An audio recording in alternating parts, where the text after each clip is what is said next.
This week I look into the science of smell. Oh, that's unbelievable. That definitely smells of rotten eggs. Dallas goes looking for aliens. Every year, over 50,000 tons of extraterrestrial matter rains down from space to the Earth. Now, that's a lot of stuff. And Jem drives to Manchester in a coffee-powered car. I'm not going to be drinking it. I'm going to be using that to convert it into flammable gas. That's Van Gogh's A Theory, putting science to the test.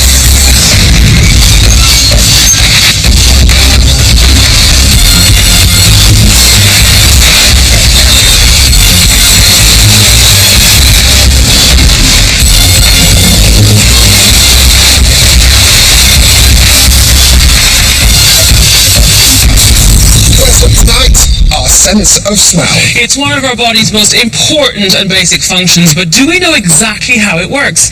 I'm going to find out.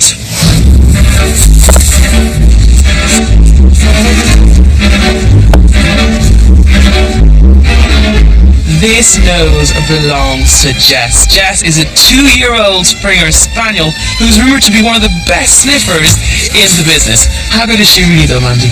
Oh, she's brilliant. She never fails to find. Okay, well, we're going to put that to the test today because in this flask, I've got a chemical called cis-3-hexanol. It might sound a little bit sinister, but actually, when you smell it... What does that smell of, Mandy? Oh, like fresh grass. Exactly. This is a chemical you can make in the lab that smells exactly like fresh cut grass. In fact, if a perfume or a cleaning product smells of the great outdoors, it's likely to have this in it. So, here's the test. In my pocket, I've got 2 handkerchiefs soaked in this chemical. One, I'm going to keep for myself in my back pocket, and the other I'm going to give to Mandy to introduce to Jess to see if Jess can search me out. Jess should be able to do this because of her incredible nose, inside of which are about 220 million smell receptors that connect to the brain. Humans only have 5 million receptors, but they work in much the same way as Jess's.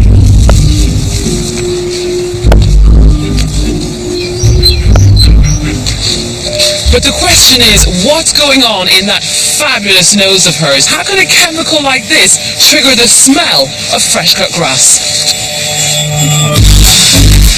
It all comes down to the molecules, the atoms bonded together that the liquid is made up of.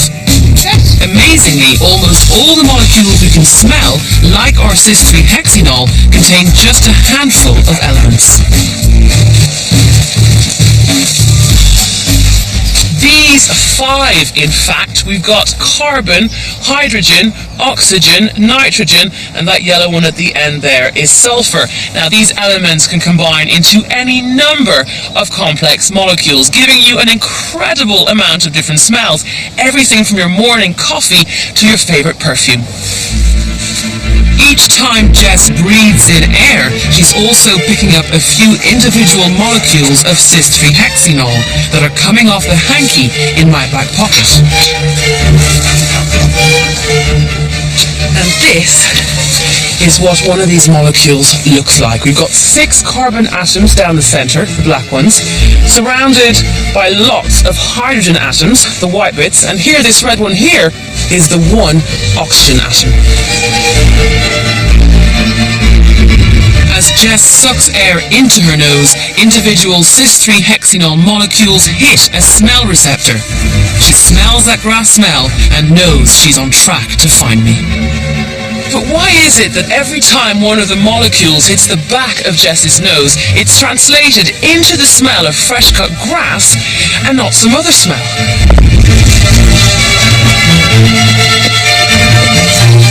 Well, currently the most widely held theory is that it's all got to do with shape. The idea is that the molecule has to be the right shape for a smell receptor, a bit like a key fitting into a lock.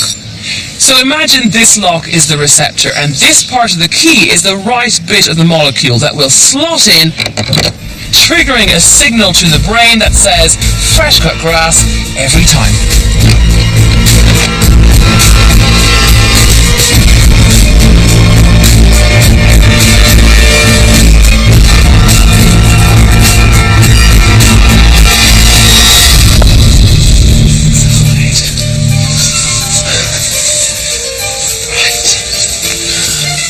Wait, now, according to the molecular shape theory, what's happening in Jess's nose is that the 6,3-hexenol molecules are slotting in to the correct receptors, which in turn send a signal to the brain specific to that shape and therefore that particular smell. So hopefully Jess is following that trail of molecules all the way to this room.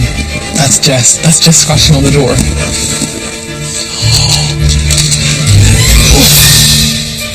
What have you got? Can't believe how quick that was. Good girl! That is amazing! I love the smell of tennis balls That's in the morning. very deep. Now it is 25 years since a very special DeLorean DMC-12 went back to the future. I think it's an anniversary worth celebrating. Unfortunately, I can't quite crack time travel, but a car that's powered by junk, that's a different story.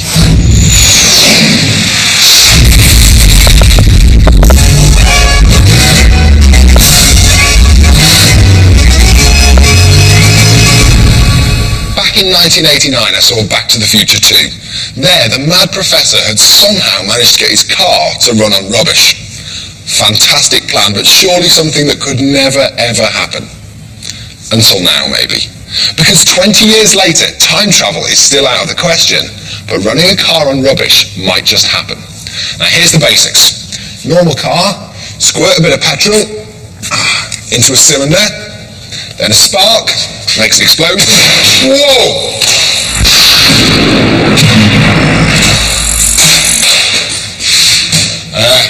A spark makes a fairly big explosion. The explosion's powerful enough to drive the piston up that starts turning the engine, that starts turning the wheels, and the car goes forwards.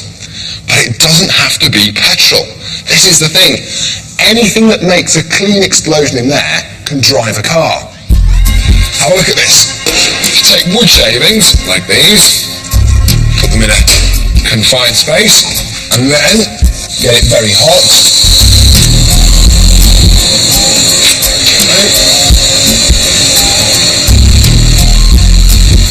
Squeeze that end into there. That's up to temperature. Now, this is a process called gasification. The gas coming off there should be flammable. What's happening is that when heated in this way, the wood breaks down to produce carbon monoxide and hydrogen. Now, if I feed that gas into my cylinder, there it goes, you see it going in, drop the piston, get ready with the spark, 3, 2, 1. Well, that works, totally works. So, in theory, wood gas will drive a piston, but can we scale it up enough to drive a car? Gasification is not a new idea. During World War II, due to petrol shortages, thousands of cars ran on the gas from smouldering wood. But nowadays the environment is the worry, and chopping down trees might not be the answer. So I've been on the hunt for a substance that's like wood, but is actually a complete waste product. And after numerous burn tests, I think I found our perfect substitute.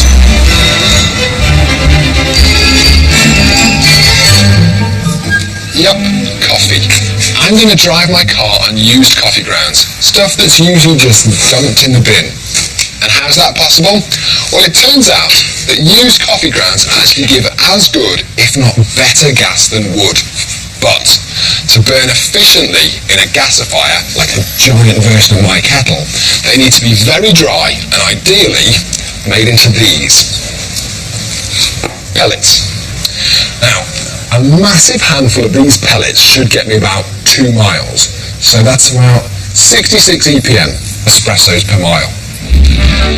Or the dregs of 41 espressos per kilometre. And if the fuel choice wasn't challenging enough, this is what I'm making the gasifier with. A pile of scrap metal. And this is what it's powering. A beautiful 1988 Volkswagen Scirocco, which looks like the Back to the Future car if you squint. Time to cut, shut, weld and grind, persuading our second-hand steel into its new role as a mobile gas production plant. we need a system both small enough to mount on the car and safe enough for other road users, because we're playing with explosive and poisonous gases.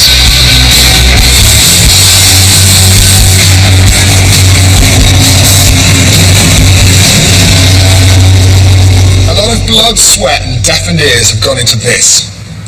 Our coffee-powered car. Now we've still got the same 1980s boy racer special, but we've added a bit. All that scrap steel we had is now a system that converts waste into useful fuel. This is the key to the operation, this old propane bottle. Normally, when you burn wood-like substances, you get a mixture of carbon dioxide and steam given off. But this reduces those gases to the highly flammable carbon monoxide and hydrogen. But when it leaves, it's in a fairly dirty, wet state, and we need to clean it up before we feed it into the engine. First, we send it into here. There, the gas is flung round so fast that all soot particles get whizzed off to the edge and drop out, a bit like a kind of high-temperature cyclone vacuum cleaner. Then it goes there, into that radiator, where the gas is cooled down and we condense out some of the water vapour. We then come out of the radiator into the fine filter, where we remove even more of the smoke and tars. Then, it's down this pipe on the way to the engine. I've not got the engine running, so I've got a fan sucking the smoke through. And it's this light, I think we're in business. Look at that! It's like an Olympic torch! It's this mix of carbon monoxide and hydrogen that's going to power me 210 miles from London to Manchester. But that was such a good build. I love that. Seriously, seriously. The thing is, I absolutely loved making that car, but at the moment it's only ever driven around the car park, and I've got to take it from London to Manchester. Easy. Ooh. I have no idea what's going There's to happen. loads of coffee shops en route to refuel. You'll be Yeah, fine. you'll be grand. So Oh, good. I cannot wait to see how that pans out. First up, though, it's more street science from our very own Dr. Yan, who's decided to make lots of people happy and dish out free glasses of wine.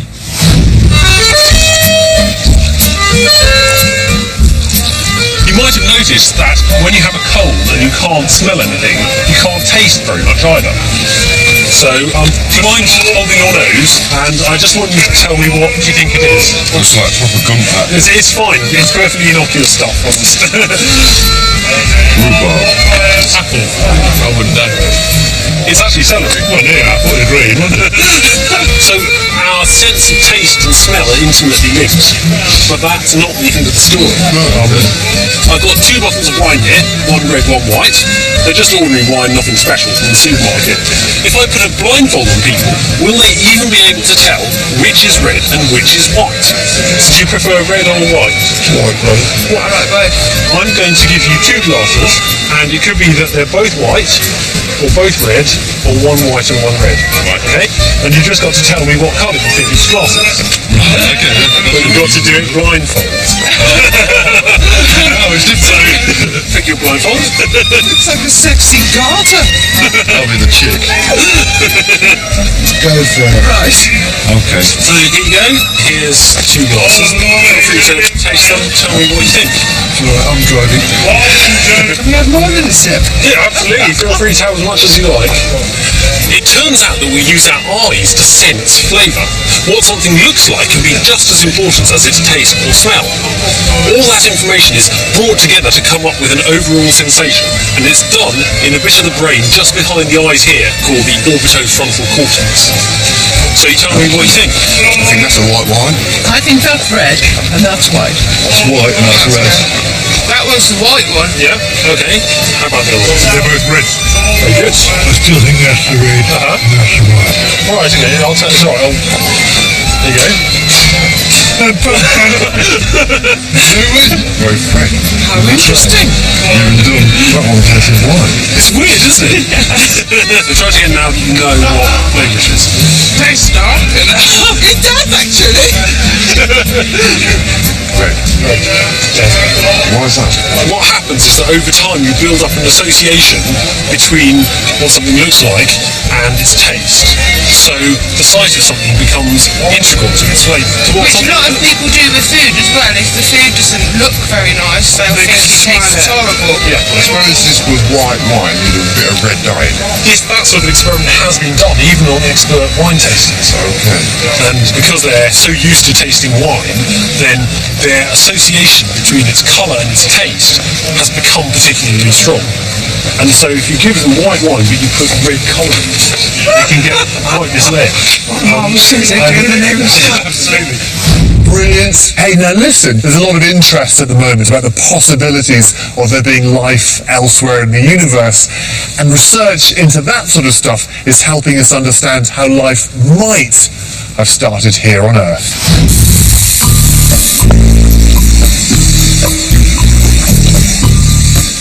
So my quest to get to the bottom of all this starts with an experiment that took place in Chicago in 1952, and this is a reconstruction of it. It's the classic Stanley Miller-Harold Urey experiment, and essentially what it is a closed system designed to replicate the conditions on Earth several billion years ago. So up here we've got our atmosphere, and it's filled with basic gases like hydrogen, methane and ammonia, very different of course to the atmosphere we've got now. Down here, bubbling away, you've got a primitive ocean creating water vapour. The whole lot mixes here, and what they did was they actually put a spark through the whole lot with two electrodes to simulate lightning, and then they went away for a week to see what happened.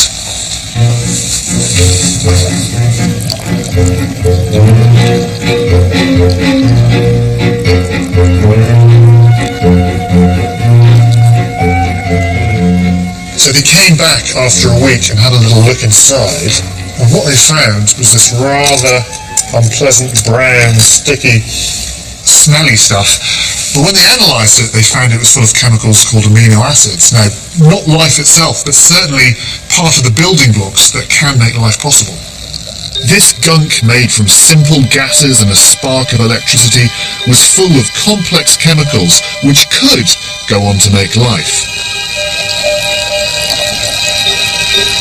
Indeed, for all its flaws, the Miller-Urey experiment suggested we might be getting close to learning how we all began. And that led others to speculate about another controversial idea. If the basic chemicals we need for life could be created here on Earth, then could they have been created elsewhere in the universe? That wasn't quite as mad as it may seem. We're fairly sure there are planets not too different from Earth elsewhere in the universe. Could the building blocks of life have been carried from one of them? Or could it even have been formed in the depths of space itself?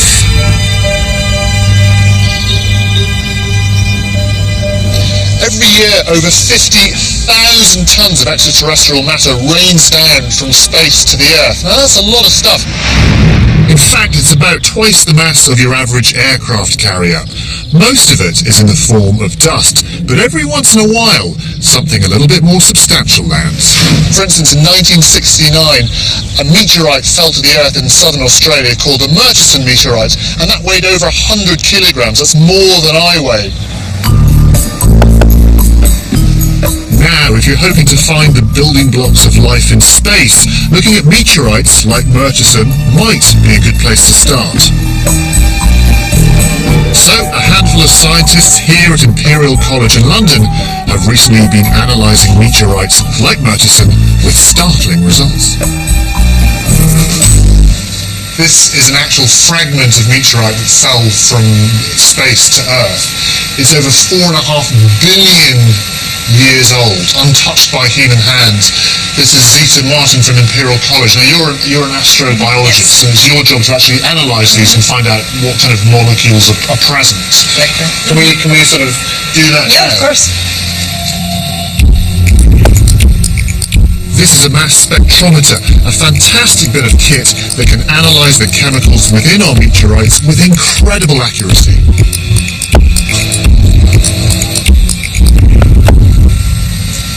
Okay, so here are our results. So if I just scroll down, what are we actually seeing here? We're seeing a molecule called uracil, which is a molecule present in our genetic material. Yes. So this is really exciting results. It's a hugely significant find. Uracil is one of life's basic building blocks, and this one seemed to come from outer space, making it controversial stuff. So controversial that many scientists argue that the results might be inaccurate because the meteorite could have been contaminated by life on Earth. But for the first time, Zita's results proved categorically that those chemicals were of extraterrestrial origin.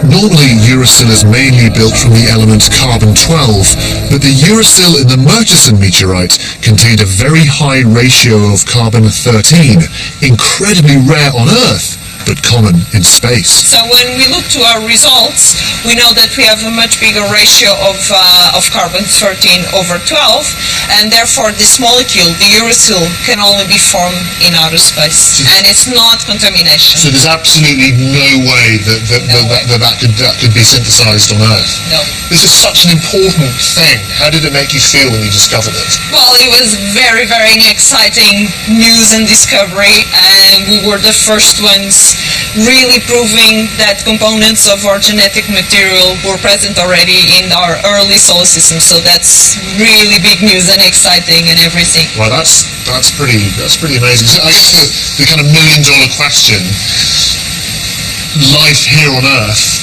did we sort of come from space? Well, you can't say that. We're not saying that meteorites brought life itself, we're just saying it brought the building blocks of life. So, are we aliens? Well, these are the facts. Thanks to Zita and her team, incredibly we now know the most basic building blocks of life exist in space, and over the years have definitely come to Earth from space. And for me, that's almost as exciting. So if the building blocks for all life on Earth came from outer space, did those same building blocks lead to life on other planets? I need to know more, Dallas. I need to know. I intend to find out. Good. Make it my mission to find out. I need to build one of those life-making rigs. They are simply awesome. They look good. They do. Anyway, now it's time to go back to the future and my junk-fueled car. London to Manchester, 200 miles in a 1980s vehicle converted to run on coffee. Ambitious is an understatement. Woke up early this morning. It's 4:30 in the morning, time to wake up and smell the coffee. But this time I'm not going to be drinking it, I'm going to be using that to convert it into flammable gas. But hopefully we'll get this car 210 miles from BBC Television Centre to Manchester.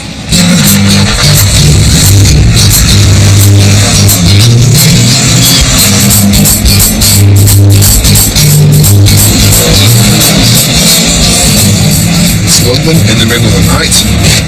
It's spookily quiet, and I quite like it that way, because this thing's not exactly straightforward to drive. Because what you're doing is when you're driving, you're also running a gas plant at the same time.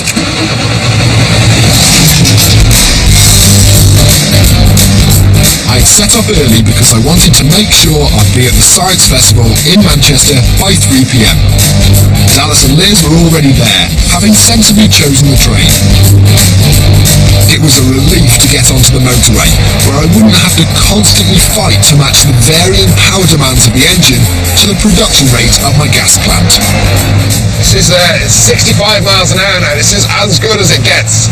Well, hopefully it might even get better. But 30 miles up the road, we had to pull over. Our prototype coffee-powered car had got the jitters. Fortunately, it was just out of fuel. And back on the road, it looked like with enough coffee, anything was possible. But there was one thing I had no control over. There are still long delays on the M1 northbound up towards junction 15, where that closure is in place for recovery of that lorry and car. Delays are now reported to be an hour and a half. This is kind of the last thing I need. M1 was looking brilliant, moving along nicely, and then we've hit this heavy traffic. Now, in a coffee-powered car, that's not what we want at all, because there's no air flowing up through the radiator now, so things are going to get overheated. I'm going to go burning through fuel that I don't want to burn through, and I don't even know when this traffic's going to finish. Dallas Campbell. Dallas? Hey, Jen. How's it going? It's been really amazingly good. Yeah. Until about a couple of miles back, and now the motorway's completely snarled up, and it's just rubbish. You should get here soon because this hotel's amazing and great. That's the kind of motivation I need. Oh, I've got to go to room service here. After finally escaping the traffic, the team and I had to service the coffee conversion kit in the boot. We'd have to do this every 60 miles. Each service would eat up precious time, but if we didn't do it, we'd never get to Manchester. At every stop, we'd have to drain off water, replace the filter, fill it with new coffee, and deal with the red-hot coals. It's an act of slight desperation, but in order to make sure this thing works properly, you have to clean the ash out periodically. Otherwise, it sort of chokes it and you can't get the gas that you're producing through and into the engine. I just hoped our cappuccino would become an espresso, because I still had another 130 miles to go. Okay, so he should be here in 2 hours if everything's going well, right? I think you should be here now. The car was back on form, but it wasn't our day. Another traffic incident had closed the M6, so we had to take the A roads. Unfortunately, so did everyone else. It's always a relief when the police go past and don't do anything. Oh, it's still an answering machine. Is unable to take your call. Please leave your message after the tone. We've made it from London so far, and we're just going up to Manchester. Thank you, we're going to need... Oh, no! It was nice to make new friends, but it was proving almost impossible to match the gas production rate to the car's speed. Manchester on time was now a distant memory. Traffic is still struggling on the A50 as you head east through Stoke. The lorry's broken down. There's an oil spillage on the carriageway as well between the D road and the Burton Road, causing us a problem. Lane's still blocked off just by Britannia Station. When it's free, this thing runs like an absolute dream. It's just, in traffic like this, overheats. It's not nice. But if there's another hill like that in stop-start traffic like this, I fear we could burn something out. And sure enough...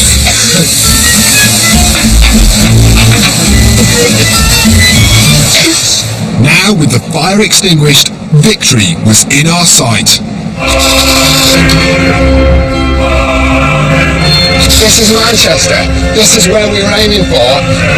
And this is a coffee-powered car.